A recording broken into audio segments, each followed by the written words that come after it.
भारत का इतिहास राजवंशों की महान गाथाओं से भरा पड़ा है, लेकिन कुछ राजवंश ऐसे होते हैं जो सिर्फ युद्धों और शासन तक सीमित नहीं रहते, बल्कि वे सभ्यता, संस्कृति और प्रशासन को नई ऊंचाइयों तक पहुंचाते हैं। ऐसा ही एक राजवंश था चोल वंश। चोल वंश ने दक्षिण भारत पर करीब 1500 वर्षों तक शासन किया और विशेष रूप से मध्यकाल में वे दक्षिण भारत के सबसे शक्तिशाली सम्राट बने। तो आज हम जानेंगे कैसे इस वंश का उदय हुआ, उनकी विजयगाथाएं, उनका प्रशासन और अंततः उनका पतन। कहा जाता है कि चोल वंश की उत्पत्ति प्राचीन संगम काल से हुई थी। शुरुआती चोल शासक तमिल संगम साहित्य में वर्णित हैं और उनकी राजधानी उरेयूर थी। लेकिन असली ताकत उन्हें मध्यकाल में मिली, जब विजयालय चोल ने 9वीं शताब्दी में पल्लवों को हराकर चोल साम्राज्य की नींव रखी। उन्होंने तंजावुर को अपनी राजधानी बनाया और चोल शक्ति को एक बार फिर जीवंत किया। उनके उत्तराधिकारी आदित्य प्रथम और परांतक प्रथम ने इस साम्राज्य को और विस्तार दिया। लेकिन यह सब शुरुआत थी, असली महानता तो आने वाले समय में लिखी जानी थी। 10वीं और 11वीं शताब्दी चोल साम्राज्य का स्वर्ण युग माना जाता है। इस समय राजराजा प्रथम और उनके पुत्र राजेंद्र चोल प्रथम ने एक विशाल साम्राज्य स्थापित किया। राजराजा चोल प्रथम ने चोलों की शक्ति को चरम पर पहुंचाया। उन्होंने चेरों और पांड्यों को हराकर दक्षिण भारत पर प्रभुत्व स्थापित किया।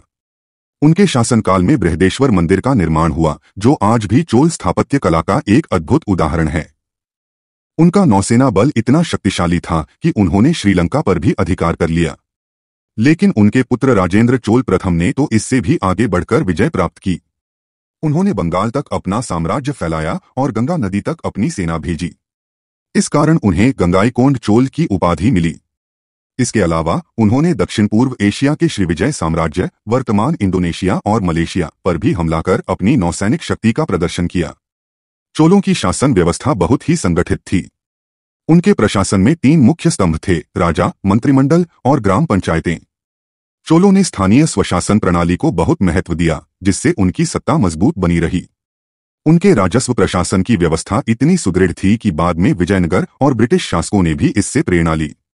उनकी सेना अत्यंत अनुशासित थी और नौसेना दक्षिण एशिया की सबसे शक्तिशाली नौसेना मानी जाती थी। वे समुद्री व्यापार में भी अग्रणी थे और चीन, अरब तथा दक्षिण पूर्व एशियाई देशों के साथ व्यापारिक संबंध बनाए रखते थे। लेकिन हर महान साम्राज्य का कभी न कभी अंत होता है। 12वीं शताब्दी के आते आते चोलों की शक्ति कमजोर पड़ने लगी। उत्तर में चोलों को चालुक्यों से लगातार संघर्ष करना पड़ा। दक्षिण में पांड्य वंश फिर से उभरने लगा और उन्होंने धीरे धीरे चोलों की शक्ति को क्षीण कर दिया।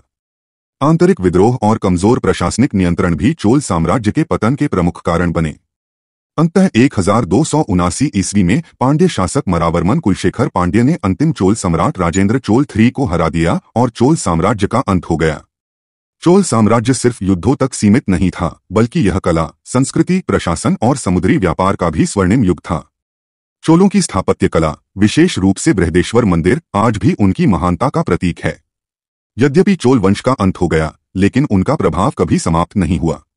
आज भी दक्षिण भारत में चोलों की स्मृति जीवंत है और उनकी प्रशासनिक प्रणाली भारतीय इतिहास में एक अनूठा उदाहरण बनी हुई है।